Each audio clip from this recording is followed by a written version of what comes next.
The book is my attempt to tell a different story about poverty that hasn't been told. Memoir about my life and also the lives of the people in my community, my mother, my brother, my friends, my cousins, and our experiences living in poverty. And I'm taking those experiences, my experiences, and putting them in conversation with the policy debates and conversations that are happening today about what should be done to improve the economic security of low-income women and families. When we talk about people making that transition, we just see the end product. We just see where they end up. We don't talk about the journey or the contested space um, of, of getting there. We don't talk about the roadblocks. We don't talk about the systems and structures. We don't talk about the feeling that people have from the very beginning of their lives because they've been told that they're not going anywhere. They're black, you're poor, this is all that's for you. And so we don't talk about the sheer fortitude it takes to have a feeling of being less than and still negotiating systems that are not set up for your success. And that's what this book is about. It's about how do we have a conversation in this country that is more larger than victim blaming, telling people that they're not working hard enough, they're not good enough, they're not smart enough, when we're not even giving them the tools that they need to have to be able to be successful. Working 9 to 5 every day. They get up because they're hardworking Americans and they care about their families and they care about their communities, and they still don't have enough. They still don't have enough money to make ends meet. They still don't have food in the refrigerator. And we tell them that it's because they didn't work hard enough. That's not the truth. And there are 47 million people living in poverty, and that can't be the truth for 47 million people. And so what I'm hoping to do with the book is to interrupt that conversation, disrupt it, and say, hey, there's something going on here that we're not paying attention to.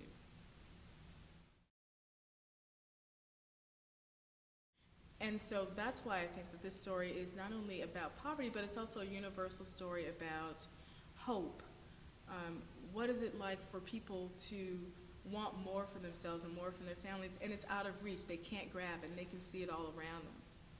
And what does it mean for us as a community and as a society to not really be committed to making sure that everybody has a fair chance from the very start, from childhood on? And the lies and the myths that we tell as a society that it doesn't matter where you come from when we know that that's not the truth.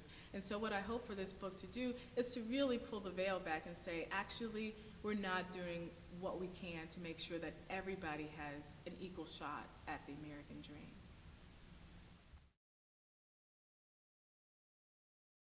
When I first started thinking about this book, I was leading a research center at NYU. And there I was talking about economic security and poverty, and nobody had known my background. Nobody had known that the reason why I am so committed to talking about economic security and poverty is because I know it firsthand. And so I would go to presentations and I would talk about poverty and economic security, and the comments that I would hear from my colleagues would be comments around people need to take more responsibility, people need to, we have programs, they're just not taking advantage of those programs. And I remember being in one conversation and somebody stood up and said, hey, what you need to do is take more responsibility. We're doing our part as service providers, but people are not doing their part. And a flash of red washed over my body because I thought, this woman is talking about me. She's talking about me and my family, and I know from experience that my mother worked really hard to make sure that we had made ends meet. I went to Head Start, I did the right thing. I graduated college first in my family, and I also went on to get my PhD, but I did the right thing.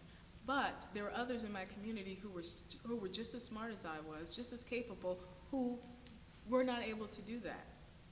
And so when I said in that meeting, hey, you're talking about me, I did the right thing, it was a merging of those two selves, my policy self and the self that I had not talked about to anyone that wasn't a close friend and colleague about my upbringing, my experiences with poverty, my experiences with episodic homelessness, my experience with hunger. I had not had that conversation, immersed those two selves. So in this book, there is a reconciliation of my academic policy self and the 5-year-old child who didn't have anything to eat, walking, going to school hungry.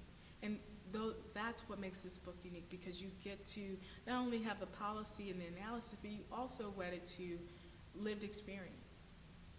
It's also wedded to lived experience. 16 going on 17, I had gotten into a brutal fight with my mother, and it was the day before my final exams at school. And I went to school, I wore sunglasses because I had a black eye. And maybe a couple weeks before, a cousin of mine who lived in Las Vegas, a paternal cousin who I didn't really know, she called and she said, hey, do you want to come to Las Vegas and live with me for the summer and work at Jack in the Box? Jack in the Box, in case you don't know, it's a fast food restaurant that's popular in California and on the coast. So I said, hey, I'll go work at Jack in the Box and I'll have money to buy school clothes for my senior year. And so after I took my test, I packed my bag. I had a trash bag full of clothing and the shoes on my feet. And I got on a Greyhound bus and I went to Las Vegas to stay with my paternal grandmother and my cousins. And like all the advice of 16-year-olds who may or may not be telling the truth about a job that will be there when I get there, there was no job at Jack in the Box. And I said, okay, now what am I gonna do? I found a job working at the Riviera Hotel and Casino. I worked in the food court. And instead of going back home after the summer, I decided that I was gonna stay and finish going to school in Las Vegas. I worked during the day, I went to school during the day, and I worked at night full-time at the food court. My grandmother and I had moved out of the house with all the cousins, and we moved into a 2-bedroom apartment, and we lived like roommates. And while I was working, there was this woman named Ms. Bowman at my old high school who was known for getting black kids into college. And I just knew that she had to help me. I was like, this woman has to help me. But before I left, in our last interaction, she had called me overzealous. I was like, okay, I don't even know what that means, but she said I was overzealous. So I was a little fearful of her. So I had started calling her every day and telling her, Ms. Bowman, you have to help me. You have to help me. You have to help me go to college. So she says, apply to Howard University and send your package to Tawana, some woman, I don't even know. So I apply and I send Tawana the package, and about a month later I get accepted into Howard University. I'm really, really excited. I have the letter in hand and I share it with my family. And I say, hey, look, I got my acceptance letter from Howard University.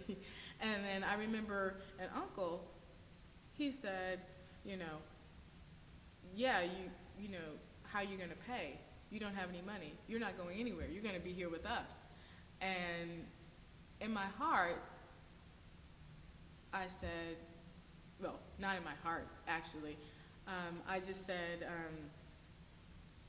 I'm not gonna be here. I'm leaving. I'm not gonna be here. But I was scared, so the next day I began to call Ms. Bowman again, and I said, Ms. Bowman, I got in, but you gotta help me. I don't have any money. And Ms. Bowman is one of those kinds of people is the kind of person you have to, in order for her to help you, you have to be standing in front of her. If you're not in front of her, you don't exist. So after repeated unreturned phone calls, that morning, I get on a Greyhound bus. She's a special ed teacher in my old high school. I get on a Greyhound bus, and I catch the bus to my old high school, and I go to her classroom. And of course she's shocked because it's the middle of the day. What am I doing there? And I say, Ms. Bowman, you have to help me. I got accepted, but I don't have any I don't have any money. And she told me to step out of the classroom. So I go in the hallway, and I'm pacing. I don't know what she's going to do. And about 10 minutes later, she waves me in. She's like, you know, come back. And she says, with a straight face, she says, you have a full merit scholarship to Howard University. And I don't know how she did it. I don't know who she called. Well, I do know she called. She called the Dean of Arts and Sciences at Howard University. And I gave her a hug. I didn't go home. I didn't visit my family. I got on the Greyhound bus, caught the bus home to make it back to Las Vegas in time for my night shift. And I worked throughout the summer to buy everything that I needed for my dorm. So, you know, a trunk, a blanket, or, you know, what I needed. And I got on an airplane. I had $200 in my pocket, and I thought it'd be enough to buy a lamp, food, my books. I had no idea. It was the first time I had been on a plane. I had never been out of my community in any real way. And so when I got to Howard, I was in shock.